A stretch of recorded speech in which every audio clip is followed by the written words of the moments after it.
Assalamualaikum warahmatullahi wabarakatuh. Halo anak-anak semua, bagaimana kabarnya hari ini?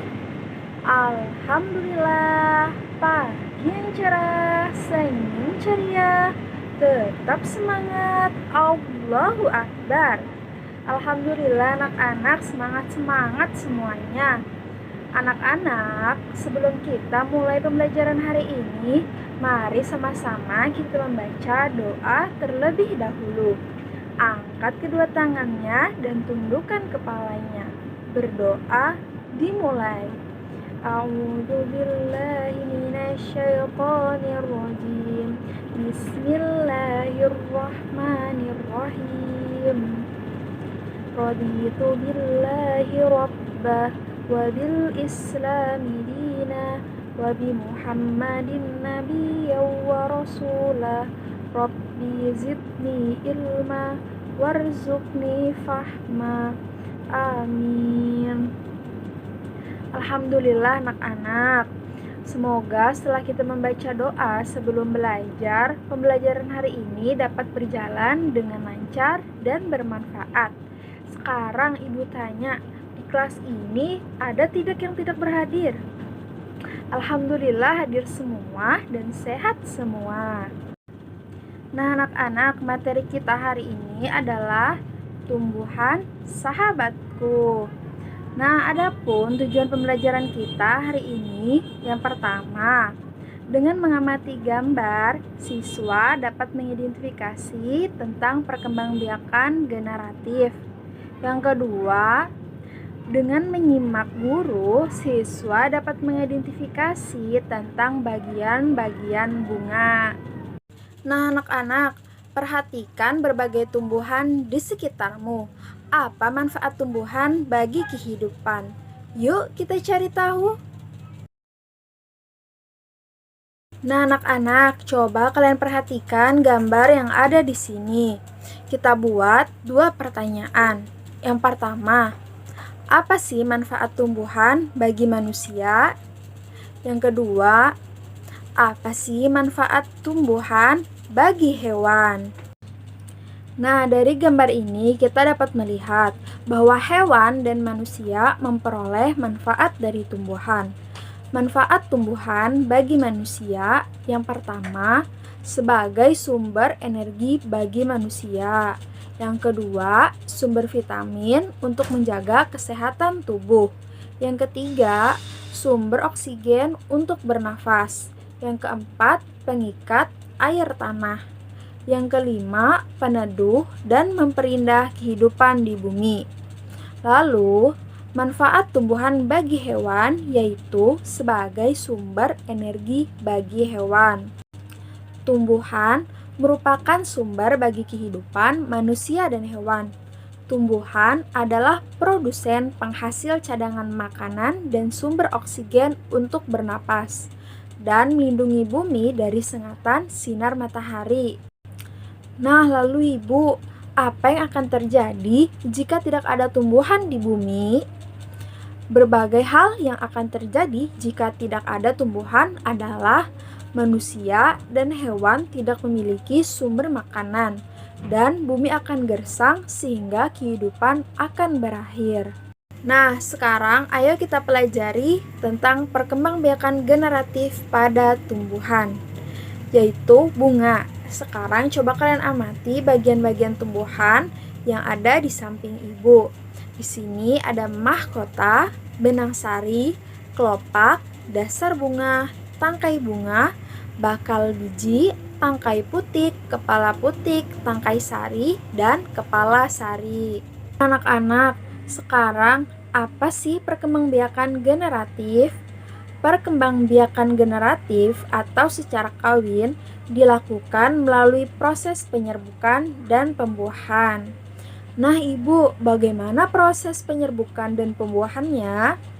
Perkembangbiakan generatif pada tumbuhan dengan penyerbukan, yaitu melekatnya atau jatuhnya serbuk sari ke kepala putik. Setelah terjadi penyerbukan, pada serbuk sari tumbuh bulu serbuk sari yang menuju ke ruang bakal biji. Kemudian serbuk sari akan masuk ke ruang bakal biji melalui bulu serbuk sari. Di dalam ruang bakal biji terjadi pembuahan, yaitu peleburan serbuk sari atau sel kelamin jantan atau spermatozoid dengan kepala putik atau sel betina atau sel telur.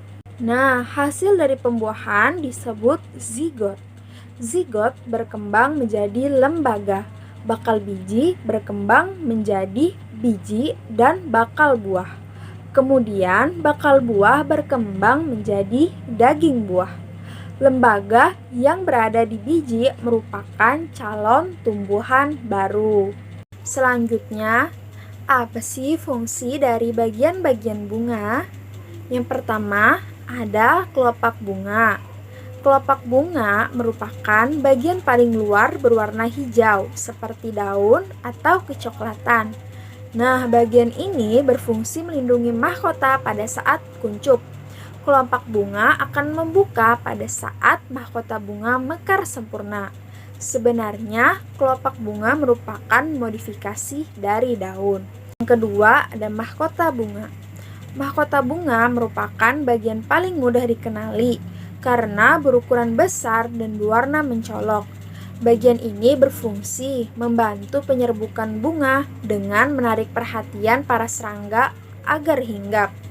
Selain itu, tugas mahkota yaitu melindungi alat reproduksi bunga, yaitu putik dan benang sari. Petal atau kelopak pada mahkota bunga umumnya berjumlah 5 helai dan terletak pada lingkar dalam kelopak bunga. Yang ketiga, ada kepala putik. Salah satu bagian bunga yang tidak kalah penting adalah putik. Organ ini merupakan alat reproduksi bunga betina atau biasa disebut dengan ginosium. Oleh sebab itu, bagian ini mengandung sel-sel telur untuk bereproduksi. Posisi putik terletak pada tengah bunga dan terdiri dari 3 bagian, yaitu stigma atau kepala putik, stilus atau tangkai putik, dan ovarium atau bakal buah. Yang keempat, ada tangkai putik. Tangkai putik merupakan saluran penghubung antara kepala putik dengan ovarium. Selain itu, tangkai putik berfungsi menyangga kepala putik agar bisa berdiri tegak dan tetap pada posisinya. Bagian ini memiliki tabung serbuk sari yang digunakan untuk membantu proses pembuahan dengan mengantarkan polen ke bagian bakal buah. Yang kelima, ada benang sari. Nah, bunga memiliki 2 reproduksi, yaitu putik dan benang sari. Bagian ini merupakan alat kelamin jantan yang terdiri dari anter atau kepala sari untuk menyimpan serbuk sari, polen atau serbuk sari untuk penyerbukan, dan filamen atau tangkai sari untuk membantu proses reproduksi. Benang sari bekerja dengan cara mikrosporangium dan spora haploid, yaitu pelepasan serbuk sari dengan bantuan agen penyerbukan seperti air, angin, atau serangga. Kemudian, serbuk sari menempel pada putik bunga yang sama atau lainnya. Yang keenam, ada bakal biji. Bakal biji biasanya banyak ditemukan pada tumbuhan berbiji. Sedangkan pada bunga, bakal biji berfungsi melindungi sel telur dan menjadi tempat pertemuan antara sel-sel telur yang akan dibuahi. Nah, bakal biji letaknya di dalam bakal buah. Ketujuh, ada bakal buah. Sebenarnya bakal buah masih satu bagian dengan putik, namun organ ini memiliki fungsi penting sehingga diklasifikasikan menjadi komponen tersendiri. Bakal buah mengandung sel telur. Bagian ini menjadi tempat terjadinya pembuahan, yaitu proses peleburan antara sel telur betina dan jantan yang kemudian menghasilkan bakal buah. Nah, sekarang coba kalian amati gambar yang ada di samping ibu. Di sebelahnya juga ada tulisan bagian-bagian bunga. Di situ ada mahkota, kelopak, kepala sari, kepala putik, dan bakal biji. Sekarang coba kalian arahkan panah kalian pada bagian-bagian bunga. Nah, sekarang coba arahkan yang mana sih mahkota? Ya benar, selanjutnya yang mana sih kelopak? Ya benar lagi, yang ketiga yang mana sih kepala sari? Salah, itu bukan kepala sari, tapi kepala putik. Yang selanjutnya, nomor 4. Yang mana sih kepala putik? Iya, benar. Nah, yang kelima, yang mana bakal biji? Iya, benar lagi. Alhamdulillah, sudah benar semuanya. Nah, adapun kesimpulan pembelajaran kita hari ini, tumbuhan merupakan sumber kehidupan bagi manusia dan hewan. Kemudian, perkembangbiakan generatif secara kawin dilakukan melalui proses penyerbukan dan pembuahan. Kita juga telah belajar tadi tentang bagaimana sih terjadinya proses penyerbukan dan pembuahan tersebut. Nah, kita juga belajar tentang bagian-bagian bunga. Tadi seperti ada kelopak, ada mahkota, kepala putik, benang sari, dan juga masih banyak lagi. Nah, semua itu juga memiliki fungsi-fungsi tersendiri bagi tumbuhan tersebut. Untuk selanjutnya, Ibu punya 3 soal yang dapat kalian kerjakan di rumah. Coba kalian lihat gambar di samping Ibu. Nah, ini merupakan soal-soal yang dapat kalian kerjakan di rumah nanti. Nah, anak-anak, semoga pembelajaran hari ini dapat bermanfaat untuk kita ke depannya. Manjadah wajadah. Barang siapa yang bersungguh-sungguh, maka ia akan mendapatkannya. Mari kita tutup pembelajaran hari ini dengan membaca doa setelah belajar. Angkat kedua tangannya dan tundukkan kepalanya. A'udzu billahi minasyaitonir rajim. Bismillahirrahmanirrahim. Allahumma arinal haqqo haqqo warzuqni ittiba'ah wa arinal batila batilah warzuqni istinabah. Alhamdulillah. Semoga dengan kita menutup pembelajaran dengan doa tersebut, pembelajaran hari ini dapat bermanfaat untuk kita. Ibu tutup pembelajaran hari ini. Wassalamualaikum warahmatullahi wabarakatuh.